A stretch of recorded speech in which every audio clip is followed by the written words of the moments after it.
In a bustling city surrounded by towering mountains, there lived a young woman named Meera. From her small, weather-worn home on the outskirts of the city, she would gaze at the majestic peaks every morning. Among them was one that stood out, taller, steeper, and more imposing than the rest. To Meera, that mountain was more than a natural wonder.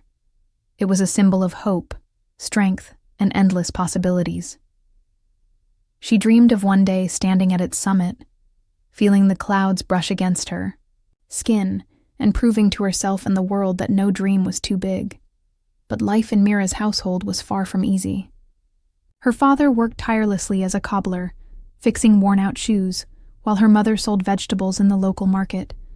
The family barely managed to make ends meet. Conversations about dreams or aspirations were often dismissed as impractical luxuries. "Meera," her father would say, "dreams don't fill empty stomachs. Focus on your studies and find a stable job. That's the safest way to a better life." Meera respected her parents deeply, but her heart wouldn't let go of her ambition. She felt a pull toward the mountains, a calling she couldn't ignore. Late at night, after finishing her chores and studies, she would read books about mountaineering borrowed from the local library. She immersed herself in tales of climbers who braved avalanches, freezing temperatures, and exhaustion to reach their goals. One day, while helping her mother at the market, Meera overheard a group of young men discussing a local climbing club that offered basic mountaineering training. Her ears perked up.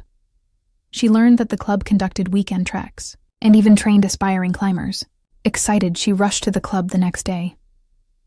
When Meera reached the club, she was awestruck by the photographs on the walls.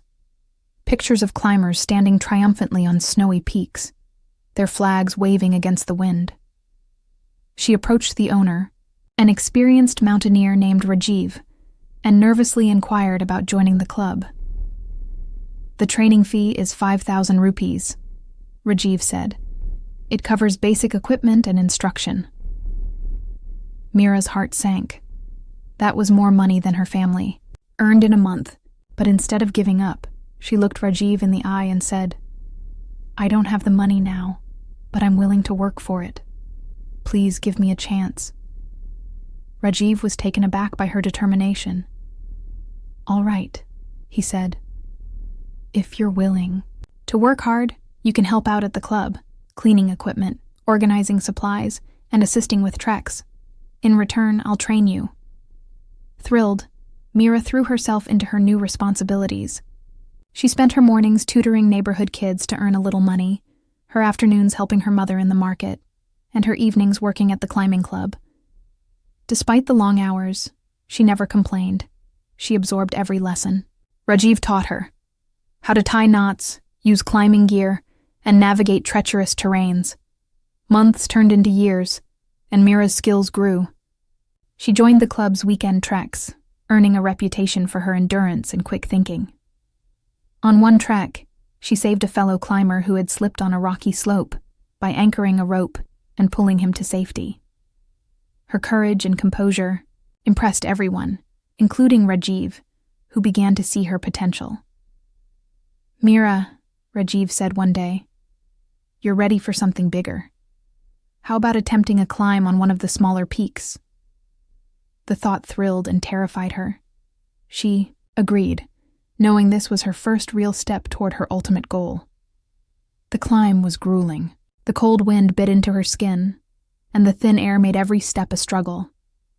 But Meera pressed on, driven by a mix of determination and exhilaration. When she finally reached the summit, she felt an overwhelming sense of accomplishment. Tears streamed down her face as she looked out at the endless expanse of snow-capped peaks. Word of Meera's climb spread through the city and even reached her family. At first, her parents were skeptical. "Why risk your life for something so dangerous?" her mother asked. "Because this is what makes me feel alive," Meera replied. "I want to inspire others to chase their dreams, no matter how impossible they seem." Her father, though reluctant, began to see the fire in her eyes. He started supporting her in small ways, saving money to buy her better gear. With each climb, Meera's confidence grew. she began participating in regional climbing competitions and earned sponsorships that helped her fund her training. Her ultimate goal, however, remained unchanged: to conquer the tallest peak visible from her childhood window. Finally, after years of preparation, the day came. Meera joined a professional expedition to climb the peak that had haunted her dreams for so long. The journey was fraught with challenges: freezing temperatures, blinding snowstorms, and moments of self-doubt. But every time she felt like giving up, she thought of her family, her sacrifices, and the countless nights